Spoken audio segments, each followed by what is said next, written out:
कभी हो गया कि वो फोटो अपलोड कर देगा, कभी हो गया कि वो मल्टीपल चॉइस, जैसे मान के चलिए मैं पूछना चाहता हूं अपने यूजर से कि आप मुझे बताइए कि कितना लैंग्वेज आप जानते हैं, how many language you no.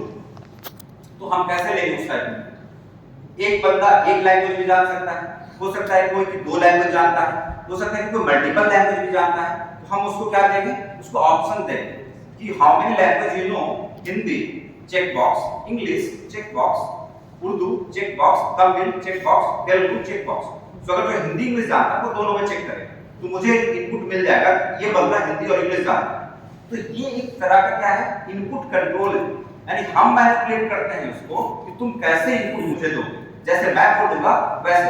तो जब आप फॉर्म बन जाता है, एक चीज और मैं बता दूं, जब आप फॉर्म भरते हैं तो उसमें फोटो अपलोड करने के लिए बोलता है और वो पहले ही बोल देता है कि जो आपका फोटो होना चाहिए नॉट मोर देन 100 KB, और वो पहले ही बोल देता है कि आपका फोटो का रेजोल्यूशन होना चाहिए 100x100 होना चाहिए। तो हम लोग क्या करते हैं, जब फोटो अपलोड करने नहीं हो रहा है फिर उसको रिसाइज करते हैं, उसको कंप्रेस करते हैं, कर करके उसको 10 KB तक लेकर आते हैं, राइट, और फिर उसको अपलोड करते हैं। तो ये क्या कर रहा है? जो फॉर्म बनाने वाला है उसने क्या किया? आपको रिस्ट्रिक्ट किया कि आप कुछ भी अलग-अलग चीजें आप नहीं डाल सकते।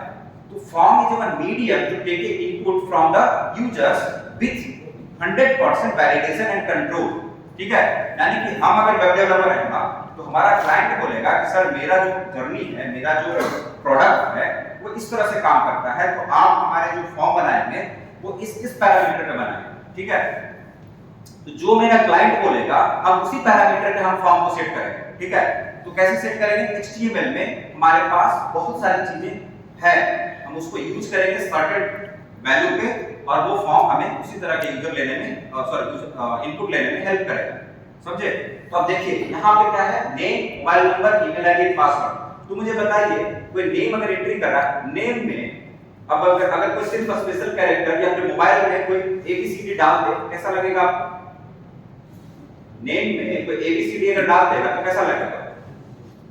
बोलेगा कि यार मैंने तो नेम मांगा था या मैंने तो मोबाइल नंबर मांगा था, ये ABCD कैसा मोबाइल नंबर होता है? दिक्कत होगा ना। जो क्लाइंट आपको प्रोजेक्ट दिया है उसने बोला कि सर कुछ ऐसा वैलिडेट करके देखिए, क्योंकि यूजर है ना, ये तो पब्लिक डोमेन में है, कुछ भी भर देंगे अनर्गल।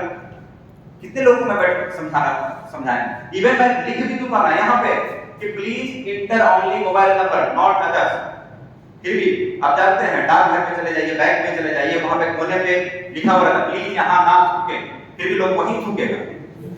ये इंसानी फितरत है। हम तो यहाँ तक भी देखे हैं ना कि नाम थूकने के लिए वहां पे लोग भगवान का फोटो लगा देता है, फिर भी मैं देखा हूं फिर भी लोग थूकते हैं, तो भगवान का फोटो फिर हटाना पड़ता है।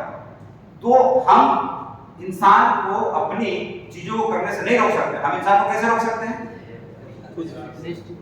हाँ, उसको कष्ट में डाल, कष्ट में कैसे? अब जैसे बच्चे हैं सब 3rd ईयर के, सोए रहते हैं, अटेंडेंस मैंडेटरी नहीं है अभी, अब डाल देगा कि डिटेन कर देंगे, डिटेन कर देंगे तो टाइट हो जाएगा पूरा, 4 बजे रात में पहन पड़ के बैग टांग के खड़ा रहेगा मुझे कॉलेज का, क्यों? क्योंकि डिटेन कर देगा हमको।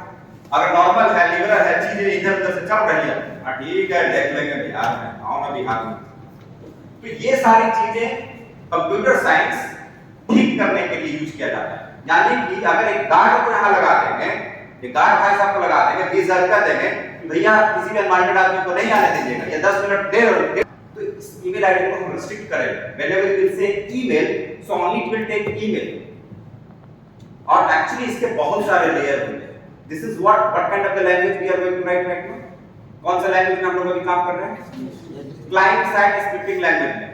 क्लाइंट साइड स्क्रिप्टिंग लैंग्वेज के बाद में हमारे पास एक लैंग्वेज है, दैट्स व्हाट सर्वर साइड। अगर यहां पे कुछ प्रॉब्लम होगा ना तो उसको बैकएंड में भी वैलिडेट करेंगे। यहां से तो मेरे राइट क्लिक करके ये करके वो करके मैनिपुलेट कर लोगे, डेटा भेज दोगे। बैकएंड में कहां जाओ? बैकएंड तो तुम्हारे पास है ही नहीं, बैकएंड इधर दिखता ही नहीं। बैकएंड कहां रहता है?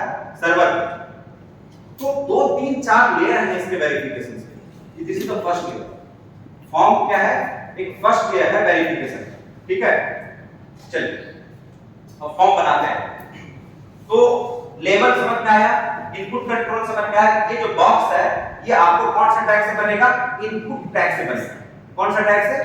इनपुट टैग से। और ये जो लेबल है इसको हम किस में लिखेंगे? लेबल टैग में, ठीक है।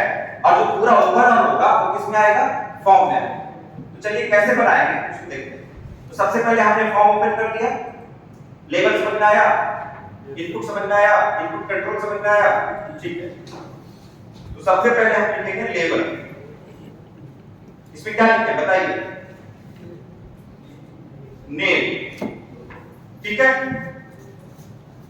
अच्छा एक चीज कल मैंने सिखाया था, ब्लॉक लेवल और इनलाइन लेवल, कितने को पता है? सबको आइडेंटिफाई कर लेंगे आप लोग, ठीक है। मैं पूछूंगा इससे कि ब्लॉक लेवल क्या है और इनलाइन लेवल क्या है।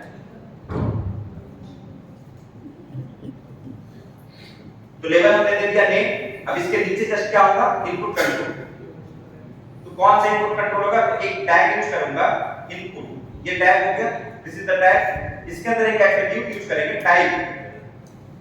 Type is equal to what? Text. Yes, so type ही है ना, टाइप यही जो है ना अलग अलग इनपुट कंट्रोल को डिफरेंशिएट करता है। Type is equal to text, type is equal to name, type is equal to number, type is equal to file, type is equal to hidden, type is equal to checkbox, type is equal to radio, like that, ठीक है। कुछ चीजें मैं use करके भी बता दूंगा, बाकी आप कर लेंगे, ठीक है। Input type is equal to text, क्योंकि मुझे टेक्स्ट डालना है। Next is what? Name is equal to something. यहां पे हम कभी एन ही लिखते हैं, इस पे ज्यादा जोर मत डालो। क्यों नहीं डालो? बट लिखो, प्रैक्टिस करो, बट इसको ज्यादा समझने की कोशिश मत करो। क्यों? क्योंकि जब कल हम लोग सर्वर जानेंगे और जब मैं बैकएंड में आऊंगा ना, बैकएंड में पीएचपी में, इसको बहुत अच्छे से मैं बताऊंगा कि क्या है। तो आज के अगर नहीं भी लिखोगे ना तो चलेगा, अगर कि हम नहीं भी लिखेंगे ना, ये वाला नहीं भी लिखेंगे, सिर्फ ऐसे भी कर देंगे ना तो चलेगा, नो प्रॉब्लम। बट मैं इसलिए बोल रहा हूं कि मेरे पास टाइम कम है। अगर अभी मैं आदत